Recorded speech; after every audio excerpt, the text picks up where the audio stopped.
Boa tarde, Cecília Meireles. Saúda com mais ou menos entusiasmo a chegada do PRR a Bruxelas? Olá Nuno.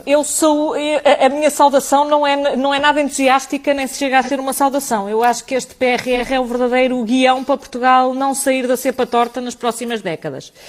E faz muita confusão, e gostava de dizer, eu vi, por exemplo, esta semana, muita gente a discutir as polémicas sobre o desfile do 25 de Abril. Aparentemente há um partido, que é a Iniciativa Liberal, que percebeu uma coisa que era evidente há muito tempo para mim, é que as comemorações do 25 de Abril e o desfile que era feito, que eram vistos pelos seus organizadores como comemorações com dono. E que, obviamente, aquilo que está ali expresso é uma visão ideológica que não tem a ver com o 25 de Abril e muito menos com liberdade. Mas, aparentemente, havia um partido que ainda não tinha percebido isso, que foi a Iniciativa Liberal, percebeu esta semana. Mas, à boleia disso, discutiu-se muito sobre um ato que, sob todos os pontos de vista, é simbólico, e discutiu-se muito pouco sobre aquilo que está em cima da mesa, que é, basicamente, nós decidirmos as próximas décadas. E eu acho que o PRR, como eu estava a dizer, é o guião para Portugal não sair da cepa torta, porque é a receita do costume. Nós vamos estar a sair, e o nosso ponto de partida é a saída de uma crise. Nós tivemos, no ano passado, a maior recessão desde que há registro, por causa da pandemia, é certo, mas é a maior recessão desde que há registro. E o que o Governo está a propor, basicamente, é vamos gastar dinheiro e disfarçar este facto enquanto o dinheiro chegar.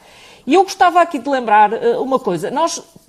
Eu lembro-me, agora toda a gente, aparentemente Sócrates só tinha opositores. Não sei muito bem como é que conseguiu ser Primeiro-Ministro 2 vezes, porque só tinha opositores, mas eu vejo toda a gente a dizer que foi um erro o grande investimento em estradas e que nós, em vez de investirmos em qualificações, que investimos em estradas, e toda a gente aparentemente acha que isso foi um grande erro da utilização de fundos comunitários.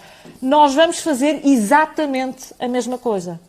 E é bom que se perceba que é isso que foi entregue em Bruxelas. O que foi entregue em Bruxelas é um programa de gasto público e de virar as costas a toda a iniciativa privada e ao que se podia fazer na iniciativa privada. E, portanto, eu não percebo como é que não há uma convulsão num país e como é que não há uma iniciativa privada, como é que as associações empresariais, até as associações dos sindicatos, as associações de trabalhadores, porque é preciso que se perceba que o setor privado emprega mais de 80% das pessoas. Como é que não há uma verdadeira convulsão social e se diz, basta, isto não pode passar assim? Mas foi por falta de sugestões desses setores ou por não aceitação das sugestões por parte do Governo? É que isto não é um problema de sugestões, isto é um problema de filosofia. Quando se apresenta um plano de base em que se diz que 70% do dinheiro vai para gasto público e 30% vai para a iniciativa privada, empresas, parte-se de um determinado pressuposto. Não é vir mais depois pôr uns pauzinhos aqui, uns pauzinhos ali, ouvir dizer que se vai fazer uma aposta no mar, ouvir dar mais umas coisinhas para a cultura. Não é isso, são pequenas alterações. A filosofia de base sobre qual é a parte dinâmica da economia e qual é a parte dinâmica da sociedade é que está errada. A aposta, uma economia saudável, um país saudável, em que as pessoas vivem bem e têm bons salários, é um país em que a economia privada e a iniciativa privada não tem um papel secundário face ao Estado. É o contrário. E faz muita confusão como é que quem representa esta iniciativa privada, nem nos partidos políticos vejo este sobressalto, nem quem representa, nem nas associações empresariais, nem nos sindicatos, nem nas associações cívicas, não vejo este sobressalto de um assunto que é grave, que é sério.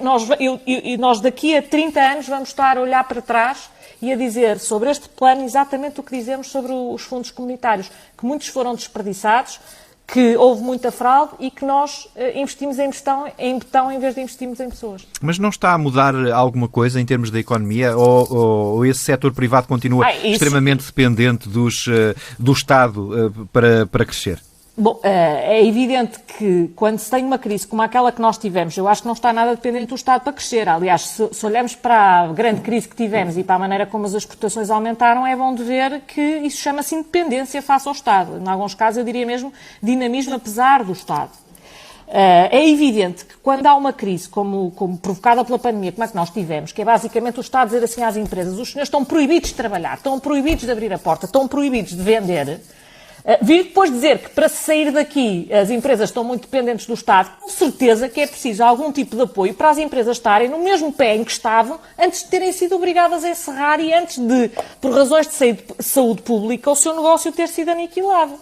Se este PRR não servir para isto, não servir para pôr as empresas portuguesas no mesmo pé em que elas estariam se não tivesse havido pandemia, e se tivesse havido o mesmo género de apoios que houve noutros países, na Alemanha, por exemplo, eu não estou a falar, para elas poderem depois competir externamente, se o que nós vamos fazer em vez disso é dizer às empresas, vocês desenrasquem-se como quiserem, mas nós vamos ter aqui uma administração pública completamente digitalizada, topo de gama, que vai empregar cada vez mais pessoas, bom, é fácil de perceber que depois as nossas empresas não têm as mesmas condições que as outras têm para concorrer lá fora. O plano é de recuperação e de resiliência. Mesmo que não haja resiliência futura, há pelo menos recuperação? Algum sinal de recuperação?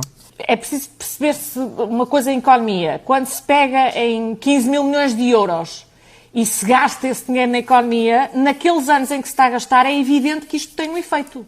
O problema é que estes 15 mil milhões de euros vão ter que ser pagos. Vão ter que ser pagos com recursos a impostos. Não sabemos bem quais, mas vão, porque diz-se é uma subvenção europeia, mas que vai ser pago com recursos próprios europeus. Ora, a Europa não tem outra maneira de se financiar que não seja através dos seus cidadãos e nós somos cidadãos europeus. A questão é o que é que fica depois do dinheiro ter sido gasto. E aqui é que eu acho que este plano falha, porque não tenho dúvida nenhuma de que não há uma reforma prevista naquele plano. Verdadeiramente, há várias coisas a que se chama reformas, não há uma reforma verdadeira naquele plano. Cília Meireles, nos Não Alinhados às quintas-feiras e qualquer dia ou hora em tsf.pt e em podcast.